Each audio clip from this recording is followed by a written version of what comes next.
इस विषय पर विस्तार से बात करने के लिए हमारे साथ स्टूडियो में विशेषज्ञों का खास पैनल मौजूद है। हमारे साथ स्टूडियो में मौजूद हैं योगाचार्य प्रतिष्ठा, आप डायरेक्टर हैं मोक्षायतन योग संस्थान से।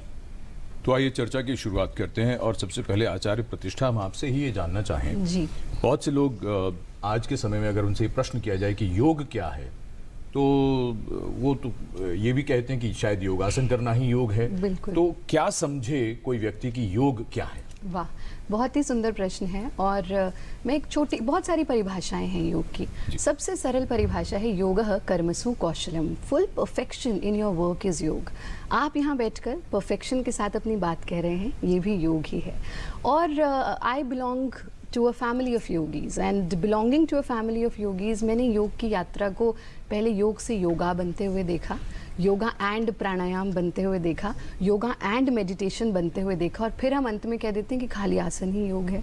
हमने खुद योग के जितने अंग हैं उनको अलग कर दिया।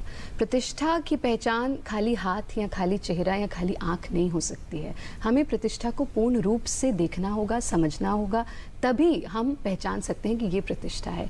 ऐसे ही योग को यम, नियम, आसन, प्राणायाम, प्रत्याहार, धारणा, ध्यान, समाधि, यानी योग तो वो है जो सिर्फ शरीर से तो आप स्वस्थ होंगे, ये तो एक 100% आप स्वस्थ होंगे, लेकिन उससे आगे टोटल वेलबींग, यानी wellbeing at the level of body, mind and soul, वो हमें योग देता है। चाहे अहिंसा है, सत्य है, अस्तेय है, अपरिग्रह है, शौच है, तप है, संतोष है, ये सब योग का एक अंग है और उसे पूर्णता में ही हमको जीना चाहिए। जी प्रतिष्ठा जी, एक यौगिक जीवन की जो परिभाषा समझी जाती है आमतौर पर लोगों में कि जीवन में सब कुछ छोड़ दिया, सब कुछ छोड़कर सिर्फ योग में लग गए और एक सन्यासियों की तरह जीवन शुरू कर दिया।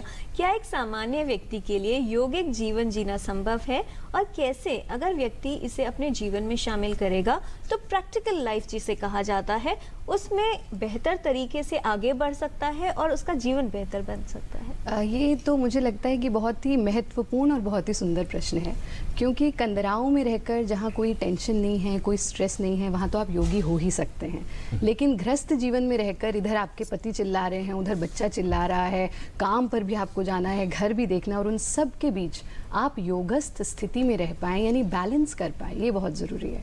और देखिए, योग का तो अर्थ ही है टोटल। अगर हम शाब्दिक अर्थ देखें, योग मतलब टोटल, तो टोटालिटी में हम जीवन को कैसे जीते हैं ये बहुत ज़्यादा आवश्यक है। तो इसलिए हम रामपुर के स्टेशन पे खड़े होकर के शताब्दी या राजधानी की प्रतीक्षा करते रहेंगे तो हम वहीं खड़े रह जाएंगे। आपको पहले कोई लोकल ट्रेन पकड़ के दिल्ली आना होगा, वहाँ से शताब्दी, राजधानी जो भी मिले पकड़ लीजिए और अपनी यात्रा पर चल दीजिए। यानी आप जिस स्थिति में हैं, जहाँ हैं, वहीं से अपनी यात्रा आरंभ करें। अलग से आपको कुछ नहीं चाहिए।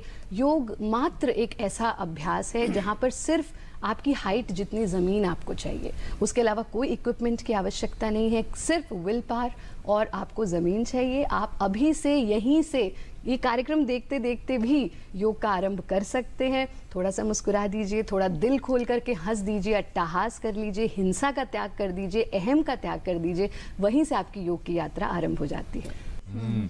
ये मुश्किल सवाल है, हम भी कम करना चाहते हैं, पता नहीं कैसे कम होगा। प्रतिष्ठा जी बताएंगी। आपका वजन है 60 किलो। 60 किलो और आप उसे कम करना चाहते हैं। 4 किलो कम करना चाहते हैं। जी, नियमित रूप से योग साधना करें, सूर्य नमस्कार जरूर करें 12 बार। यदि आप रोज सूर्य नमस्कार करते हैं तो निश्चित रूप से आपका जो एक्स्ट्रा फैट है वो दूर हो जाएगा। साथ में पानी खूब पिएं, खास तौर पर जब आपका लंच टाइम है या डिनर टाइम है उसके आधे घंटा पहले अगर आप 2 गिलास पानी पीते हैं तो भी आपका वजन कम होगा। और 7 बजे के बाद भोजन ना करें। अगर आप इन 3 नियमों पर टिक कर रहते हैं तो निश्चित रूप से 1 महीने के अंदर अंदर आप देखेंगे कि आपका वजन कम होने लगेगा। ये मुश्किल सवाल है।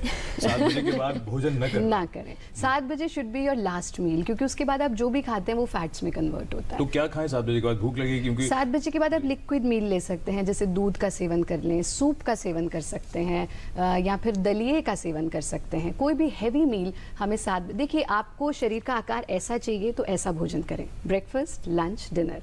अगर शरीर का आकार ऐसा चाहिए तो ऐसा भोजन करें, छोटा सा ब्रेकफास्ट, उससे ज़्यादा लंच और बहुत ज़्यादा डिनर। तो आजकल ऐसा आकार ज़्यादा मिलता है, ऐसा आकार नहीं मिलता है। और योग का एक अभिन्न अंग है आहार, और इसीलिए कहा गया पहले कसे आहार, फिर जाए निद्रा साधे, फिर सदगुरु की शरण बैठी पद्मासन बांधे। तो सबसे पहले आपकी डाइट कंट्रोल होना चाहिए, फिर आपकी नींद कंट्रोल होनी चाहिए, और फिर आप अभ्यास के लिए तैयार हो जाते हैं। एस्थमेटिक एलर्जी की इनको प्रॉब्लम है, कौन सा प्राणायाम करें और क्या बहुत ज़रूरी होगा कि किसी सुपरविजन में ही करें? बिल्कुल सुपरविजन में ही करना चाहिए, और इसीलिए शास्त्र कहते हैं गुरुपदिष्ट मार्गेण योगमेव समभ्यसेत्। गुरु के प्रत्यक्ष मार्गदर्शन में ही योग की साधना की जानी चाहिए।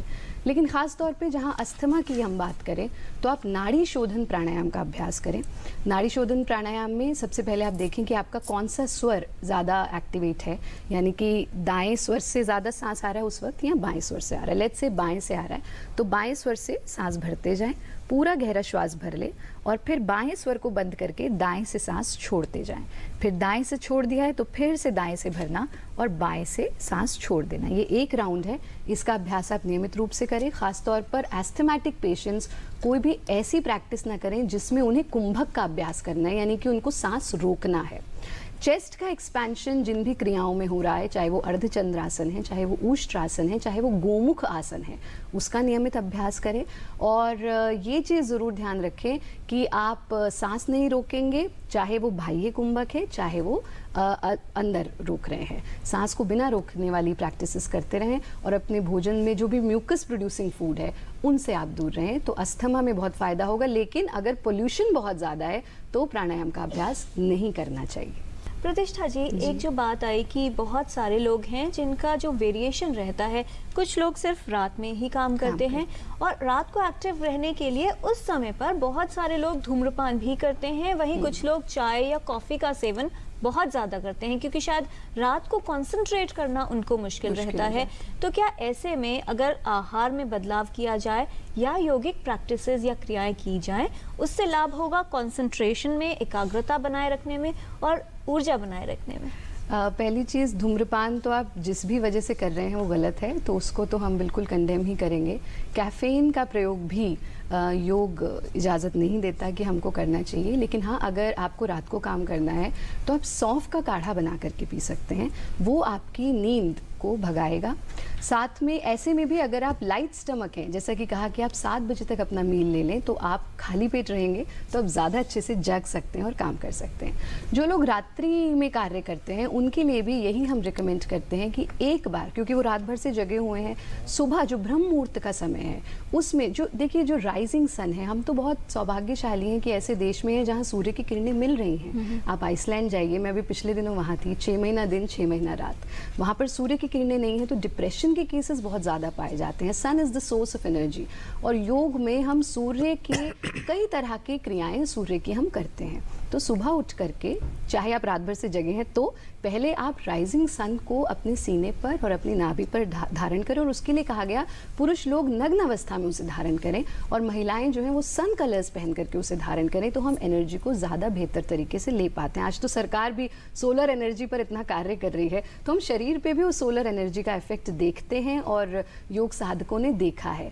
और भोजन का जो है वो जैसा कि बताया गया, आप कुरमुरे रख सकते हैं, चने रख सकते हैं। च से शुरू होने वाले भोजन को छोड़ दीजिए, चना सिर्फ सेवन करें, यानी चाय, चीनी, चिकनाई, चटनी, चाउमीन सब छोड़ दीजिए और चने का सेवन करते रहें, तो आप फ्रेश रहेंगे, स्वस्थ रहेंगे, व्यस्त रहेंगे, मस्त रहेंगे। चने खाएंगे तो चहकते भी रहेंगे, ये भी एक बात है। यौगिक जीवन की शुरुआत आज से या अभी से की जाए, तो प्रतिष्ठा जी आपसे ये पूछें कि जो व्यक्ति अभी से शुरुआत करना चाहते हैं, किस तरह से खुद को तैयार करें और प्रारंभिक अवस्था में कैसे इसे लिया जाए? जी, मैं इस प्रश्न के उत्तर से पहले जो बच्चों की बात चली उस पर ज़रूर कुछ बातें रखना चाहूँगी। मुझे लगता है बच्चों में योग की शुरुआत गर्भ अवस्था से होनी चाहिए, यानी माँओं को योगाभ्यास करना चाहिए। जब माँ करेंगी तो बच्चे, क्योंकि बच्चे तो स्वाभाविक रूप से योगी हैं, जब हम बच्चे को उल्टा लिटाते हैं वो सर्पासन की स्थिति ले लेता है, जब सीधा लिटाते हैं तो वो पैर का अंगूठा चूसता है, जिसे हम बाल कृष्णासन कहते हैं। मैं खुद, और प्रेगनेंसी की पहले भी बात चली, जब मेरी बिटिया होने वाली थी, so she was in breach position, और हमें ये कह दिया गया था कि सर्जरी होगी क्योंकि ब्रीच पोजिशन में हम कोई रिस्क नहीं लेते हैं। सिर्फ योग का अभ्यास, ऐसे कुछ आसन योग के हैं जिनको करके 9th मंथ में भी हमने बच्चे की पोजीशन चेंज की and I had normal delivery. तो योग की जो क्रियाएं हैं सिर्फ फर्स्ट या सेकंड ट्राइमेस्टर में ही नहीं, हमने अपनी डिलीवरी के दिन तक योगाभ्यास किया, चाहे वो प्राणायाम है, चाहे वो सूक्ष्म क्रियाएं हैं, और उसका परिणाम अपने ऊपर तो देखा ही देखा, साथ में जो बालक हुआ उस पर भी हमने उसके परिणाम देखे हैं।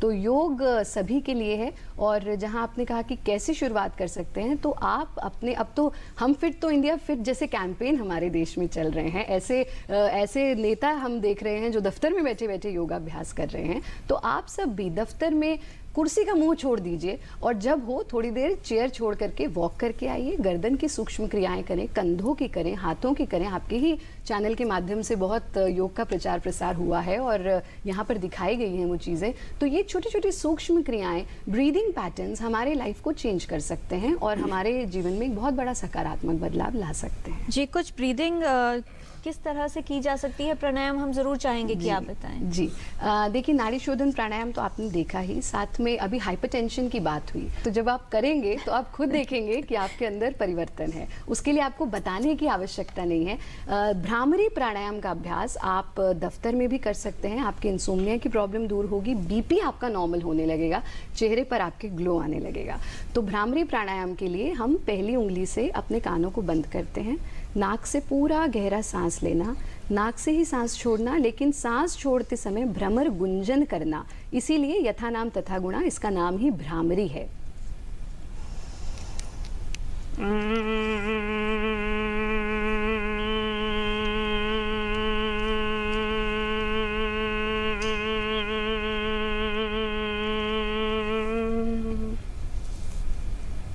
चार से 5 बार इसको दोहराएंगे, हाथों को वापस ले आएंगे, आंख खोलने की कोई जल्दी नहीं करेंगे क्योंकि ऊर्जा का प्रवाह ऊर्ध्वमुखी है, और फिर धीरे धीरे से आंखें खोल देंगे।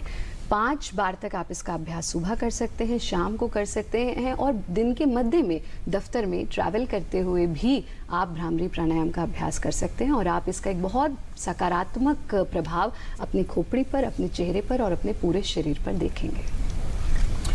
यही बात प्रतिष्ठा जी, जो बात आती है, आपने जिन चीज़ों के बारे में बताया, लोग अब ये चाहते हैं कि सब चीज़ें रिजल्ट ओरिएंटेड। बहुत से लोग हमारे जो दर्शक बार बार यही पूछ रहे हैं, राजेश सती हैं, वो डिज़ायर्स के बारे में कह रहे हैं कि कैसे कंट्रोल करें वगैरह वगैरह। तो पहली बात तो ये कि जैसे दर्द की गोली का विज्ञापन आता है कि 2 मिनट में आपका दर्द जो है वो गायब हो जाएगा, तो योग करने से, प्राणायाम करने से कितने समय में, कितनी जल्दी लाभ आएगा? जरा 2 मिनट में आ सकता है 2 मिनट में बिल्कुल। उसको हम कह दें कि कुछ पल योग के, यानी कि ऐसी ऐसी चीज़ें, जैसे आपने भ्रामरी प्राणायाम, जिस वक्त आपका बीपी शूट किया हुआ है आप करें भ्रामरी प्राणायाम, जो अभी बताया, आप देखेंगे वो नॉर्मल होने लगेगा। रेखा गति का अभ्यास तुरंत आपको असर देता है। यानी ये जो कहा जाता था कि योग एक लॉन्ग प्रैक्टिस है, ऑफ कोर्स उसके रिजल्ट लॉन्ग प्रैक्टिसेस भी हैं और बहुत बेटर रिजल्ट्स हमें तब मिलते हैं, लेकिन जो उसका इफेक्ट है वो हमें तुरंत मिलता है। कमर में दर्द है, आप तुरंत जो है सुगम सर्पासन का अभ्यास कीजिए, आप देखेंगे आराम मिल गया। आप घर थके हारे आए हैं, आप कटी चक्र का अभ्यास कीजिए, आपकी कमर रिलैक्स हो जाएगी। ऐसे ही छोटे छोटे ध्यान के अभ्यास हैं जिनको यदि आप तुरंत करते हैं तो उनका प्रभाव होता है। तो ये मिथ है कि एक बहुत लॉन्ग प्रोसीजर है और उसके बाद रिजल्ट आएगा। जो सरकार जो सुविधाएं दे रही है वो तो पैसा ना के बराबर, मतलब पैसे लेते ही नहीं है, और दूसरी तरफ जो प्राइवेट सिखाने वाले लोग हैं वो उसमें अपना नाम, अपना ज्ञान और जानकारी डालकर उसको इतना महंगा बना देते हैं कि लोगों को लगता है कि योग नहीं, ये कुछ और चीज है। बताएं जरा। देखिए, ये तो एक इससे बचना चाहिए या क्या करना चाहिए? बिल्कुल, डिफरेंस जो है वो प्राइवेट और सरकारी सेक्टर में रहा ही है हमेशा से, और हर चीज़ का है। लेकिन मैं यहाँ पर उससे महत्वपूर्ण ये है कि आप जिस भी प्रशिक्षक के पास जा रहे हैं उसकी क्रेडिबिलिटी क्या है, उसके खुद की कितनी साधना है और क्या कोर्स उसने किया है। यानी कि अगर कोई 1 हफ्ते में टीचर ट्रेनिंग करके टीचर बन गया है तो फिर तो देखा देखी साधे योग, छीजे काया बाढ़े रोग, तो वहाँ तो जो देखा देखी करेंगे तो रोग बढ़ेगा। इसलिए योग तो आपको करना है, लेकिन जो आपका प्रशिक्षक है, आपका जो टीचर है, गुरु है, वो खुद कितना अनुभवी है। मैं एक छोटा सा उदाहरण दूंगी। हमने अपने पूज्य गुरुदेव से सीखा कि गुरु जो कहे वो करो, गुरु जो करे वो मत करो। तो हमको भी कंफ्यूजन हुआ ये सुनकर। बोले पिता जो है वो सिगरेट पीते हैं, लेकिन बच्चे को कह रहे हैं कि बेटा सिगरेट मत पियो, तो बच्चा कहेगा आप खुद पीते हैं तो हमको क्यों मना कर रहे हैं। लेकिन उन्होंने अपने अनुभव से ये सीखा कि ये गलत है, इसलिए वो आपको मना कर रहे हैं। तो आप जिनसे सीख रहे हैं उनका कितना अनुभव है ये बहुत आवश्यक है, और उनके पास क्या सर्टिफिकेट्स हैं, उन्होंने कहाँ से प्रशिक्षण लिया है, क्या वो सिर्फ एक हफ्ता सीखे हुए हैं या उन्होंने प्रॉपर कोर्स किया है, ये जानना बहुत आवश्यक है। क्या यूट्यूब पर देखकर और क्या पुस्तकें पढ़ के हम क्या योग नहीं सीख सकते? और इसी दौरान विनोद वाघ हैं जो ये जानना चाह रहे हैं, यूएई से इन्होंने ईमेल भेजा है हमें। वो ये जानना चाहते हैं कि जो लोग मांसाहारी भोजन करते हैं, इसमें हम एक और चीज जोड़ दें, जो मांसाहारी भोजन के साथ जो शराब मदिरा का सेवन करते हैं, क्या योग उनके लिए नहीं है? आप में से कौन जवाब देगा? प्रतिष्ठा जी? बिल्कुल बिल्कुल उनके लिए भी है। देखिए, अगर आप विकार मुक्त होकर के आएंगे तो हमारी आवश्यकता क्या है? आप आइए, जहाँ है वहीं से यात्रा आरंभ कीजिए, विकार अपने आप दूर होते चले जाते हैं। ये ऐसा साधना मार्ग है जहाँ जब आप चलना आरंभ करते हैं तो इतना आनंद आने लगता है कि फिर जैसे कहे ना आनंद मदिरा, जिसके पास आनंद मदिरा हो उसे बाकी मदिरा के नशे फीके लगने लग जाते आपके पास जितना भी बैगेज है, जितना भी सामान है, आप लेके आइए। बिल्कुल, हम तो आपको खुले हृदय से आमंत्रण दे रहे हैं, आप आइए। और आप जब इस मार्ग पर चलेंगे तो सब अपने आप छूटता चला जाएगा, हमें कुछ छोड़ करके आने की आवश्यकता बस नहीं है। पकड़िए कि ताकि ट्रेन पकड़ सके, उसके बाद हवाई जहाज में बैठे। योग को हम कैसे समझें? योग को आप ऐसे समझें कि योगी जो है वो परफेक्शनिस्ट होता है, इसीलिए कहा गया योगी बने, उपयोगी बने, सहयोगी बने। अगर आपको अपने जीवन में किसी भी क्षेत्र में परफेक्शन चाहिए तो आपको योग के ही मार्ग पर चलना होगा।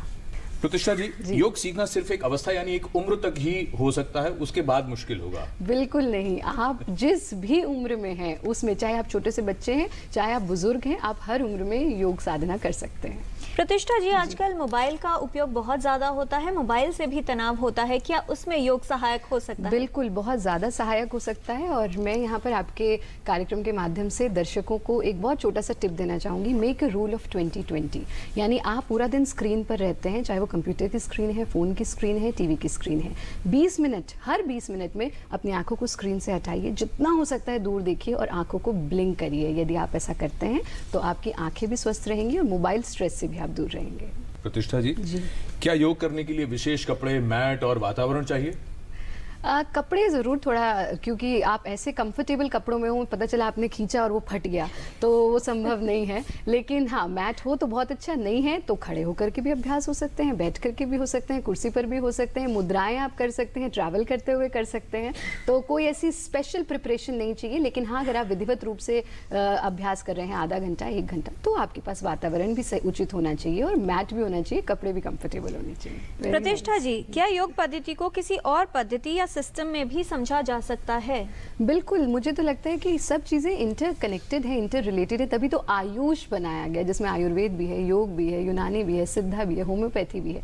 और मैं तो कहती हूँ कि बहुत से ऐसे योगाचार्य हैं जो कहीं ना कहीं मॉडर्न मेडिकल साइंस को क्रिटिसाइज करते हैं, जो कि बिल्कुल गलत है। और दवाई बिल्कुल छोड़ दीजिए, ऐसा ना करें। आपका जो पैटर्न चल रहा है उसमें चलते चलते योग को अपनाएं, बाकी चीज़ें धीरे धीरे छुटती जाएंगी। योग निंदा नहीं सिखाता, योग किसी भी चीज़ का क्रिटिसिज्म नहीं सिखाता है। प्रतिष्ठा जी, क्या सभी को, हर व्यक्ति को योगासन, प्राणायाम और ध्यान का अभ्यास करना चाहिए या सिर्फ योगासन से काम चल सकता है? नहीं, देखिए, वैसे तो अगर आप आसन कर रहे हैं, ध्यान के साथ कर रहे हैं और ब्रीदिंग पैटर्न के साथ कर रहे हैं तो तीनों चीज़ें एक साथ हो गई। लेकिन मैं ये कहूँगी कि सिर्फ आसन योग नहीं है, प्राणायाम और ध्यान भी करना चाहिए और यम और नियम का भी पालन करना चाहिए। फिर हमें शुचिता के लिए अलग से अभियान चलाने की भी आवश्यकता नहीं रह जाएगी। प्रतिष्ठा जी, आपका संदेश, और साथ ही ये भी जानना चाहेंगे कि क्या फर्क देखती हैं आप उन लोगों में जो योग करते हैं और जो लोग नहीं करते योग? बिल्कुल, मैं तो ये देखती हूँ कि बहुत बड़ा परिवर्तन योग आपके जीवन में लाता है। मैं जो कुछ हूँ आज योग की बदौलत हूँ। आपको गुस्सा नहीं आता है, आप, सबसे बड़ी चीज़, आप क्रोध से दूर रहते हैं। और अगर आप अभी भी क्रोध करते हैं तो यानी आप योगी नहीं हैं। और संदेश यही है कि योगी बने, उपयोगी बने, सहयोगी बने। योगी सबके साथ सहयोग करके चलता है और यही योग का सबसे बड़ा उपदेश है। बहुत धन्यवाद आप सभी विशेषज्ञों का इस तमाम जानकारी के लिए।